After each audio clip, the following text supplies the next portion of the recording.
জুলাই গণ অভ্যুত্থানে শাহাদাত বরণকারী অজ্ঞাত শহীদদের লাশ উত্তোলন করা হবে।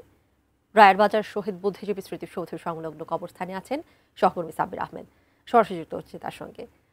সাব্বির, শহীদদের যে অভিভাবকরা আছেন তারা আসলে এই যে লাশ উত্তোলনের বিষয়টি এটা কিভাবে নিচ্ছেন, তারা কি বলছেন?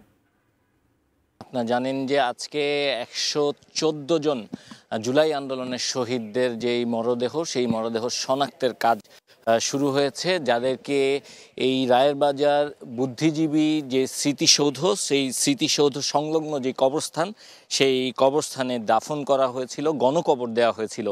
সেখানে আজকে আনুষ্ঠানিকভাবে প্রায় 1.5 বছর পর, জুলাই গণ অভ্যুত্থানের প্রায় 1.5 বছর পর আনুষ্ঠানিকভাবে এই এই যে গণকবরগুলো এখানে দেওয়া হয়েছিল, সেই গণকবরে যাদের দাফন করা হয়েছিল তাদের মরদেহগুলো শনাক্তের জন্য কাজ শুরু হয়েছে এবং আন্তর্জাতিক প্রোটোকল মেনে তারপর এই পুরো প্রক্রিয়াটি সম্পন্ন করা হবে। সিআইডির পক্ষ থেকে কিছুক্ষণ আগে এই যে কার্যক্রম, এই কার্যক্রম শুরুর ঠিক আগ মুহূর্তে এখানে গণমাধ্যম কর্মীদের সঙ্গে কথা বলা হয়েছে।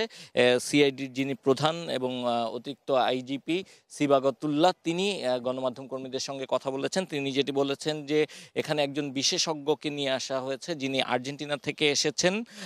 তিনি প্রায় 40 বছর ধরে এই পুরো প্রক্রিয়ার সঙ্গে জড়িত এবং তিনি প্রায় বিশ্বের 60টি দেশে এ ধরনের ফরেনসিকের যে উত্তোলন বা এই ধরনের ফরেনসিক বিষয়ে অভিজ্ঞ, সেই কাজের সঙ্গে যুক্ত। তার কাছ থেকে সাহায্য নিয়ে তার সহায়তায় এই পুরো প্রক্রিয়াটি সম্পন্ন করা হচ্ছে এবং যত ধরনের স্টেক হোল্ডার এই লাশগুলো উত্তোলনের ক্ষেত্রে এবং এই ফরেনসিকের ক্ষেত্রে এবং ঢাকা মেডিকেলের যারা ফরেনসিক অধ্যাপক রয়েছেন তারা এবং যারা এই ধরনের কাজগুলো করে থাকেন তাদের সমন্বয় করে তারপর এই দীর্ঘ বিশাল যে কর্মযজ্ঞ, সেই কর্মযজ্ঞটি পরিচালনা করা হবে। এবং তারা যেটি বলছেন যে এই যেহেতু এটি একটি বিশাল কর্মযজ্ঞ এবং শুরুতে যেই মরদেহগুলো রয়েছে সেই মরদেহগুলো উত্তোলনের পর তাদের ডিএনএ নমুনা সংগ্রহ করা হবে।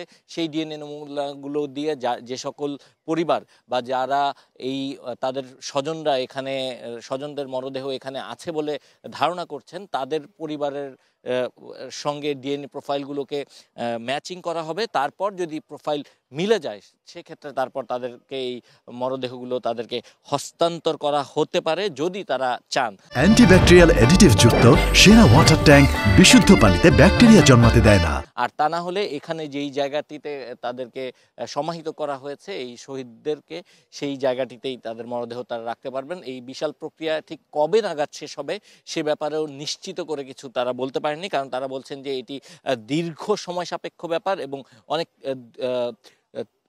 অনেক স্কিলফুল একটি কাজ, যে কাজটি করতে তাদের দীর্ঘ সময় লাগবে।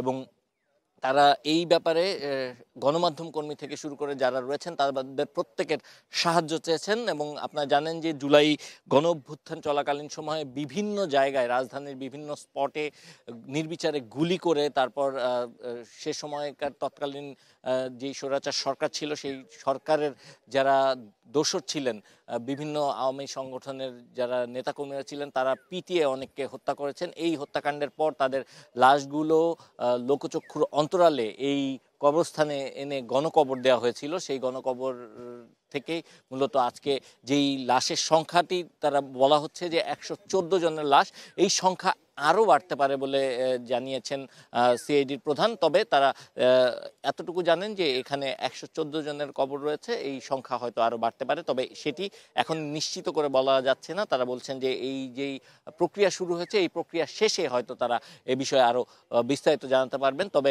ধৈর্য ধরার জন্য সবাইকে অনুরোধ জানিয়েছেন, কারণ এটি একটি বিশাল কর্মযজ্ঞ এবং প্রত্যেকটি প্রোটোকল মেনটেন করে প্রত্যেকটি প্রোটোকল অনুযায়ী তারপর এই প্রক্রিয়া সম্পন্ন করা হচ্ছে।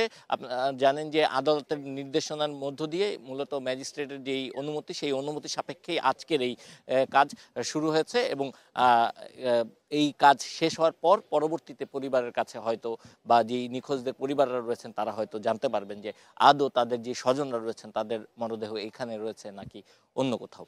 তো এই ছিল আমার কাছে এই মুহূর্তে জুলাইয়ে আন্দোলন চলাকালীন সময়ে শহীদ 114 জনের যে মরদেহ শনাক্তে যেই কাজ শুরু হয়েছে সে ব্যাপারে সবশেষ।